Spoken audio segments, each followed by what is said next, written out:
नमस्कार, मैं पुरुषोत्तम भट्ट अपना परिवार समाचार से। आज हमारे साथ देहरादून के एक बहुत बड़ी शख्सियत जितेंद्र भाई हमारे साथ जुड़े हैं, जो अपने आप में एक बहुत बड़े समाज सेवी हैं और बच्चों के कैरियर के लिए आप बहुत काम कर रहे हैं। और खासकर उन बच्चों के लिए कैरियर के लिए आप काम कर रहे हैं जो ट्यूशन फीस वगैरह नहीं दे सकते या जिनको कहते हैं अच्छी हायर एजुकेशन नहीं मिलती, उनके लिए आप बहुत अच्छा काम कर रहे हैं। तो जितेंद्र भाई, आपका अपना परिवार समाचार में बहुत बहुत स्वागत है। आप क्या कर रहे हैं, आप अपना एक तो संक्षिप्त परिचय दीजिएगा और दूसरा ये बताइएगा कि आप आने वाले बच्चों के भविष्य के लिए आपकी क्या क्या योजना है। भट्ट साहब, बहुत बहुत धन्यवाद।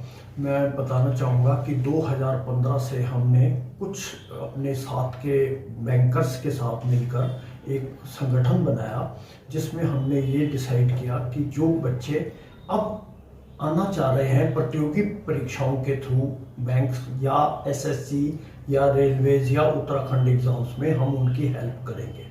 तो उसके लिए हम लोगों ने एक ऑनलाइन ग्रुप बनाया, जिसमें इस समय लगभग 95 बच्चे पढ़ रहे हैं। और उसके लिए हम क्या करते हैं कि हम लोग उसमें ऑनलाइन क्वेश्चन सवेरे डालते हैं और लगभग हम 30 से 40 क्वेश्चंस रोज उसमें पोस्ट करते हैं, जिसमें इंग्लिश, मैथ्स, रीजनिंग और करंट अफेयर्स, जिसमें रोज की समसामयिक घटनाएं, करंट अफेयर्स, जीके के क्वेश्चंस होते हैं। और वो बच्चे सारा दिन उनको अटेंड करते हैं और शाम को हम करेक्ट आंसर्स उसमें पोस्ट करते हैं। और इसके अतिरिक्त हम अलग अलग स्कूलों में जाकर करियर ऑप्शंस क्या क्या अवेलेबल हैं और हायर क्लासेस में कौन कौन से सब्जेक्ट हमें लेने चाहिए, इसके लिए हम उनको गाइड करते हैं, जिससे कि वो प्रॉपर तरीके से तैयारी करके उन कॉलेजेस में अपनी पसंद के अपना करियर चुन सकें और अपने पसंद का कॉलेज चुन सकें। मैं इसमें ये जानना चाह रहा हूँ, जैसे कोई नए बच्चे आपके साथ जुड़ना चाहते हैं तो उनके लिए आपकी वेबसाइट या कौन सा आप फ़ोन नंबर या कैसे आपके साथ जुड़ेंगे नए बच्चे।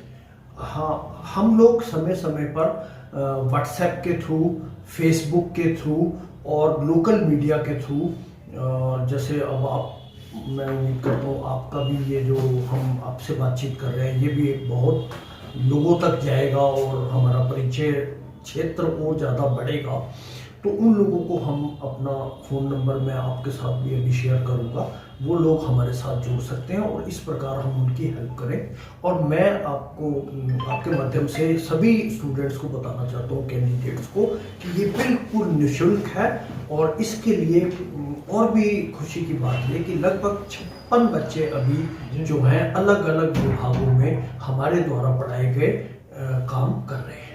जितेंद्र भाई, जिस तरह से आप समाज के युवाओं के लिए आप काम कर रहे हैं, जिस तरह से बेरोजगारी आज की डेट में बहुत बड़ी बेरोजगारी की दर है, तो सरकार से आपको कोई सुविधा मिल सकती है या सरकार से कोई ऐसा इंस्टीट्यूशन मिल जाए या कोई ऐसी जगह अलॉट हो जाए जहाँ पर आप बच्चों के लिए और ज़्यादा काम कर सकें? क्या इस दिशा में कोई कार्य हुआ? हमने इस संदर्भ में काफ़ी ब्यूरोक्रेट से भी बात करी है। हमें 2-3 मंदिरों ने भी और 2-3 ऐसे सामाजिक संस्थाओं ने भी कहा है कि हमारे पास जगह उपलब्ध है, आपके अगर कैंडिडेट्स यहाँ पर आकर पढ़ना चाहें तो उसके लिए भी उन्होंने हमें ऑफ़र किया है।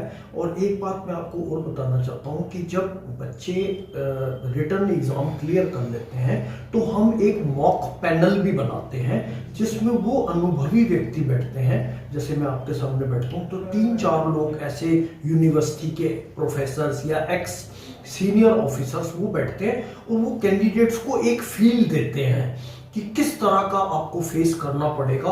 और मुझे ये बताते हुए बहुत हर्ष हो रहा है कि मोस्ट ऑफ द क्वेश्चंस जो होते हैं, जो हम पूछते हैं उनसे, वो जो हमें वापस आते हैं तो वो हमें ये बताते हैं कि वो वही वहाँ पर पूछे गए और फिर इस तरह से वो मेरिट लिस्ट में स्थान प्राप्त करके फाइनली उनको जॉब मिल जाता। मैं आपसे जितेंद्र भाई एक चीज़ और पूछना चाहता हूँ कि जैसे शिक्षा का मैं तो कहूँगा इस वक्त शिक्षा का माफियाकरण हो चुका है। हम लोग यूपी बोर्ड में पढ़ते थे और हम लोगों की जो शुल्क था एक तरह से निःशुल्क शुल्क ही हम लोग पढ़े हैं। बहुत अच्छा गांधी स्कूल है, जब बंदे स्कूल, इस टाइप के स्कूल होते थे जहाँ पर हमारे को स्कूल से भी बुक्स वगैरह हमें मिलती थी। और कई बार तो ऐसा होता था कि जैसे 10वीं का बच्चा 10वीं करके 11वीं में गया तो 10वीं के बच्चे कॉपी उसकी जो बुक्स थी वो हमारे काम आ जाती थी। अब जो शिक्षा का जिस तरह से माफियाकरण हो चुका है, व्यवसायीकरण शिक्षा का हो चुका है, इस विषय में आपसे जानना चाहता हूँ। वो भी तो एक शिक्षा का दौर था जिसमें आईआईटीज में एपीजे अब्दुल कलाम जैसे लोग और बड़े बड़े इंजीनियर्स और डॉक्टर्स निकले। आज इतनी हायर एजुकेशन हो गई, एजुकेशन सिस्टम इतना ज़्यादा महंगा हो गया। इस विषय में कुछ प्रकाश डालना चाहेंगे? हाँ, मैं आपको इस विषय में ये कहना चाहूँगा कि शिक्षा के क्षेत्र में अभी अभी एक 15 दिन पहले एक न्यूज़ आई थी कि जिसमें गवर्नमेंट ने कहा था कि हम अपनी जीडीपी का 4.2% जो है वो शिक्षा के क्षेत्र में खर्च कर रहे हैं, लेकिन अभी भी पढ़ने वाले बच्चों के लिए ये काफ़ी नहीं है, तो वो प्राइवेट लोगों को इसमें इंक्लूड करते हैं गवर्नमेंट। अब होता क्या है कि जब प्राइवेट वाले शिक्षा में आ जाते हैं तो उनका मेन उद्देश्य फिर प्रॉफिट कमाना हो जाता है। तो वो जो उद्देश्य जिसके लिए हम स्टार्ट करते हैं काम, उससे हम कहीं भटक जाते हैं और फिर जो है हम उसकी तरफ चले जाते हैं, प्रॉफिट कमाने की तरफ। तो मेन जो हमारा पर्पस होता है वो हमारा फेल हो जाता है। तो उसके लिए यही करना होगा कि ऐसे लोगों को, ईमानदार लोगों को आगे आना होगा जो रियल में, मैं कई ऐसी संस्थाओं को जानता हूँ जहाँ पर स्कूल्स जिन्होंने बिजनेसमैन लोगों ने खरीद लिए हैं वो स्कूल, वो उसमें हॉस्टल्स चला रहे हैं, लेकिन उनका मेन मोटिव जो है वो प्रॉफिट कमाना ही है, ना कि अच्छी एजुकेशन देना। धन्यवाद जितेंद्र भाई, आपसे